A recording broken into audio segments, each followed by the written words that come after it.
Meditation Podcast. I'm your host, Every Wednesday at the Rubin Museum of Art in Chelsea, we present a meditation session led by a prominent meditation teacher from the New York area.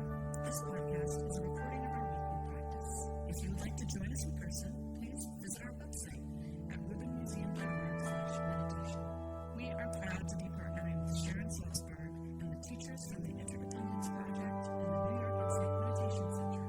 In the description for each episode, you will find information about the theme for that week's session, including an image of a related artwork chosen from the Rubin Museum's permanent collection. And now, please enjoy your practice. Sharon Salzberg is the co-founder of the Insight Meditation Society. She has been studying and teaching for over 45 years, and she's the author of many fabulous books, so helpful if you want to dive a little bit deeper and, take your practice to the next level. And one of those books, her most recent, is Real Happiness at Work, which you can find upstairs in our shop or online. Please give a warm welcome to Sharon Salzberg.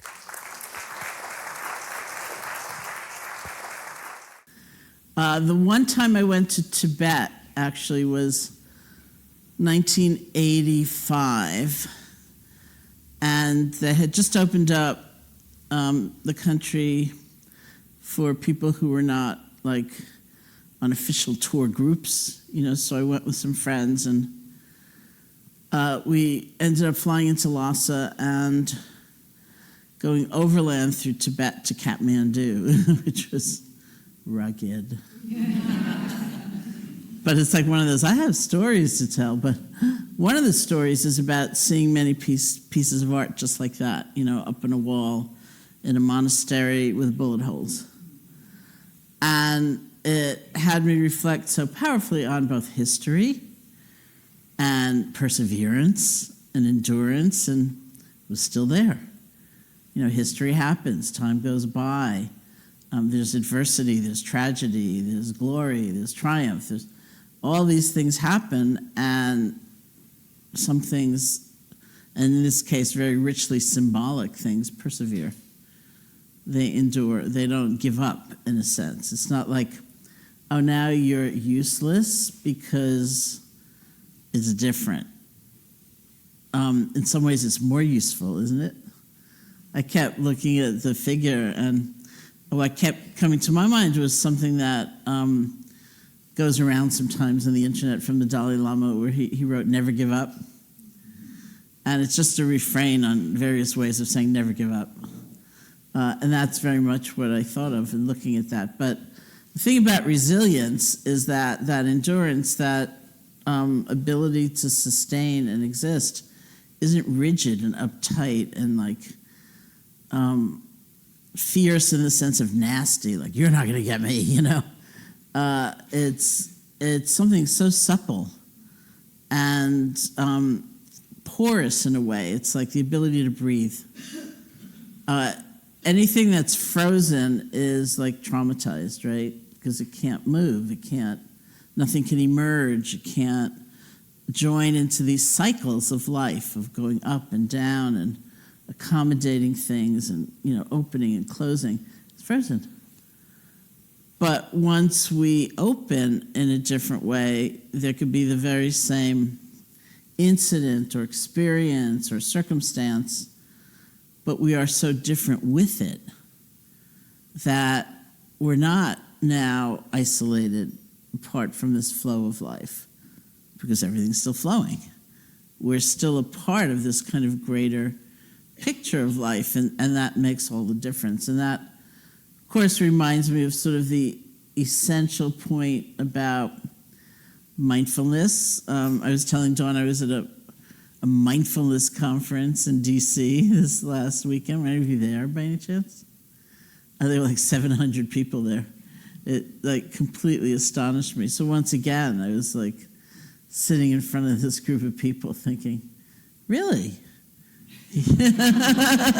You're all interested in mindfulness? And then I got on the train to come back up here, and my favorite thing happened, which was that the conductor said, "Please be mindful of the gap between the train and the station platform." I got so excited. I had to tweet it out. And I noticed how many people retweeted it. You know, I thought, look at that.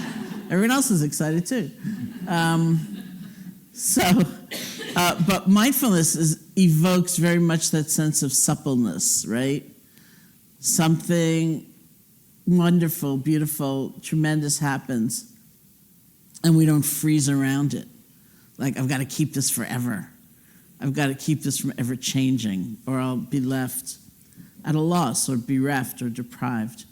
Something really painful happens, and we don't freeze around it as though we're really isolated, as though we're the only person to ever feel such a thing, as though we were now cast off from the flow of life, as though it were our fault, because we should have been able to control it, whatever it is, right? So when we don't freeze, when we don't relate in that way, when we're more mindful, then there's kind of that sense of flow, of spaciousness, of being able to integrate whatever that experience is into a larger picture. And then, because I always like to talk about neutral experience, I'll throw that in as well, because that finishes the model. I guess we freeze around neutral experience too in a different way, in that when something isn't strikingly pleasant or painful, which is kind of ordinary, routine, repetitive, that's when we tune out, we numb out, we kind of get half asleep, as though waiting for something better to happen, more deserving of our attention and our life force than this ordinary thing. And we get, in the end, very cut off from, if you really think about, for a moment, just how many moments in your day fall into that terrain, sort of the in-between, pleasant and unpleasant. And imagine pressing the off switch with all those moments, which in effect is what we do. It's a lot of moments, you know, we're just not there. So now we're going to press the on switch. So that is the actual training in mindfulness, is to have that kind of open, fluid, spacious awareness toward that which is pleasant and wonderful that comes our way, that which is painful and difficult that comes our way too, and all those places in between. So somebody asked me when we were waiting how, sort of what my practice looked like these days, my own practice. And I asked in return, do you mean in terms of method, like what do I actually do when I sit? Or do you mean in terms of experience? So he said experience. So I think my answer really would have to be sort of along these lines. As I often describe myself as a very beginning meditator, I was 18 years old. I was in India. I was really practicing introspection in a deep way for the very first time in my life, and I was so judgmental, so that I was freezing all the time, especially around painful or difficult things that were coming up. I was shocked, I was dismayed, I thought it shouldn't be this way. I should have been able to stop this, why am I feeling this? And as many of you probably have heard me tell the story about going up, as one example, going up to my first meditation teacher, this man, S.N. Goenka,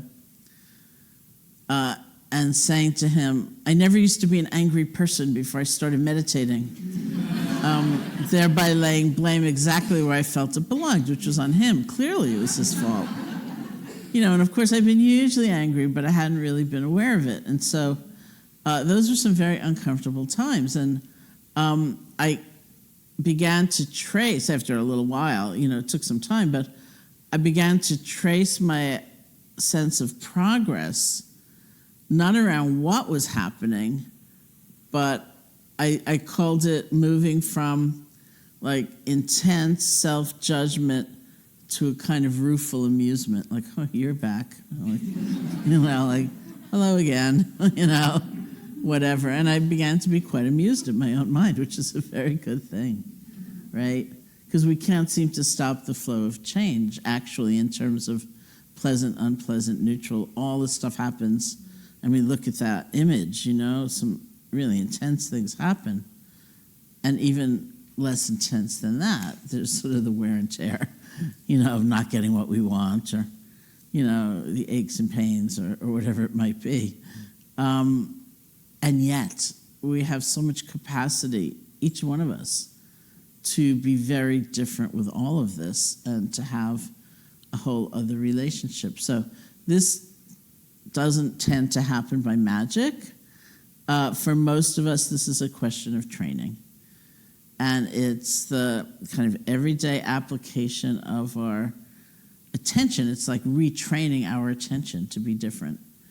And you have to kind of give yourself a break, I think. I think if any of us, most likely were sitting down at a piano for the first time, we would have a certain kind of kindness toward ourselves and not expect some magnificent thing to come out as we're just starting, right?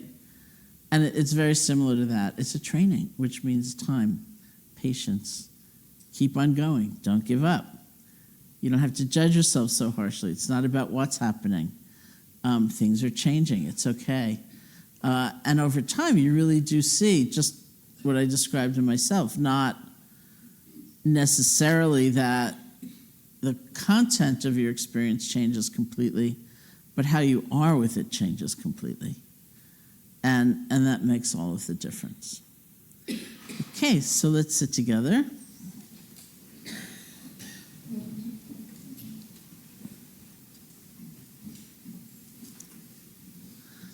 And one way of understanding the term resilience is beginning again.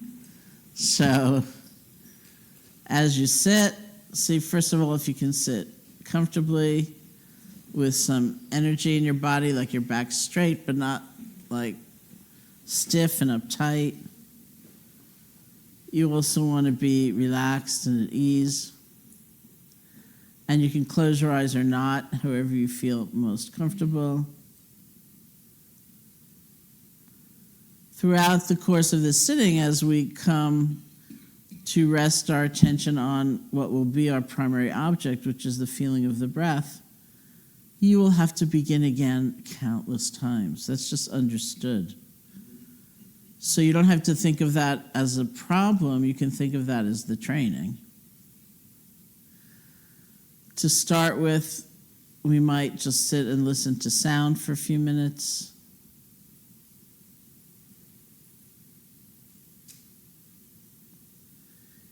It's a way of relaxing deep inside, allowing our experience to come and go. Of course, we like certain sounds and we don't like others. But we don't have to chase after them to hold on or push away. Just let it come, let it go.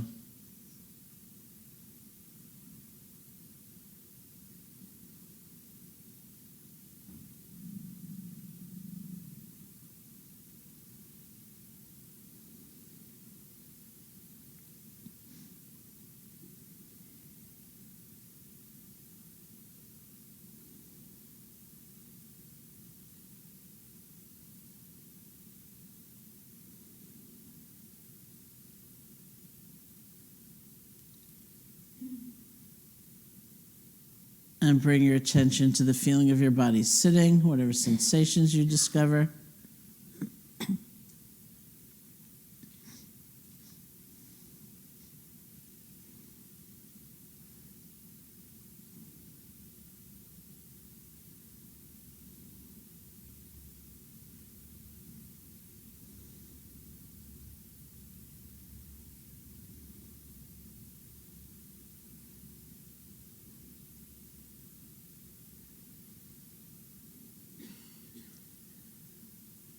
Bring your attention to your hands.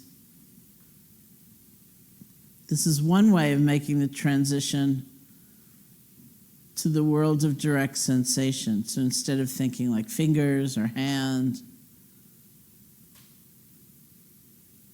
what are you feeling?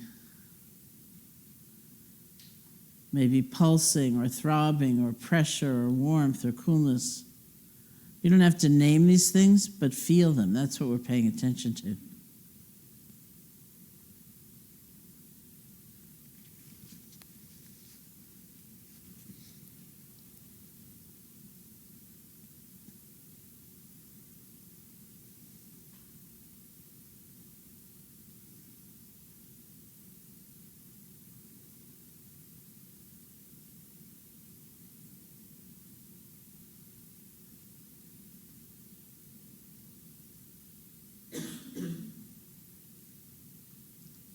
And then bring your attention to the feeling of your breath, the actual sensations of the in and out breath, wherever you feel it most distinctly.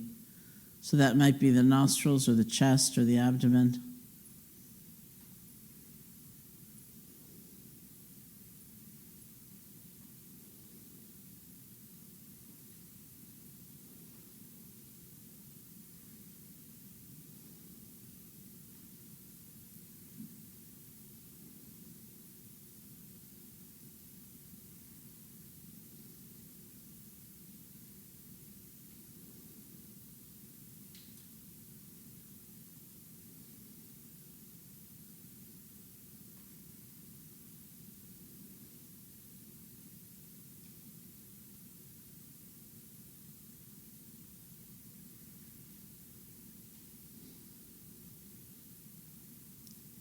See if you can feel one breath.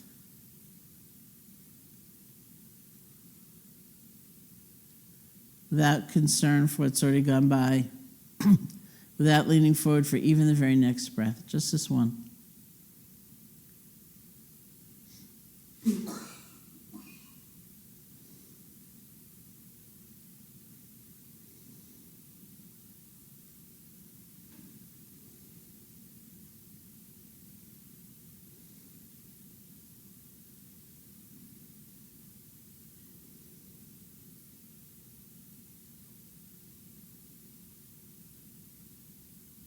If you like, you can use a quiet mental notation like in, out, or rising, falling to help support the awareness of the breath, but very quiet.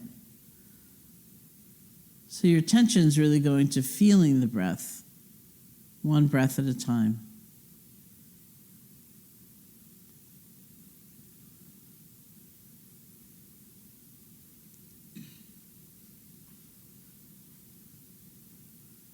And if your attention wanders, you get lost in thought, spun out in a fantasy, or you fall asleep, truly don't worry about it. We say the most important moment of the whole process is the next moment after you've been gone. Because that's the moment we have the chance to be really different. So you don't need to blame yourself, you don't need to get down on yourself. The whole training is in letting go gently and beginning again. Just shepherd your attention back to the feeling of the breath.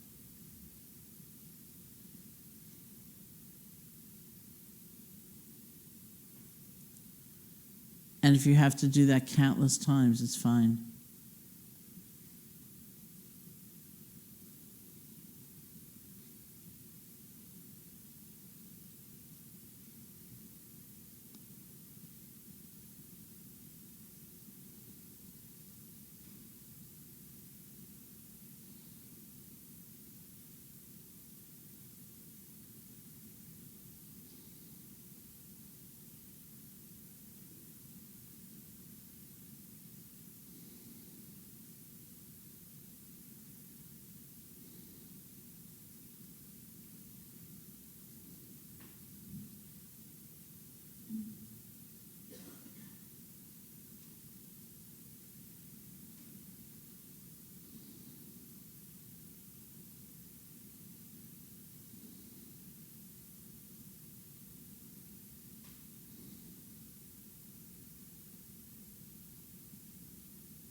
So thank you.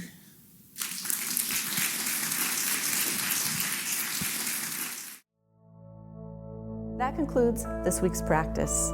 If you'd like to attend in person, please check out our website, rubinmuseum.org/meditation, to learn more. Sessions are free to Rubin Museum members, just one of the many benefits of membership.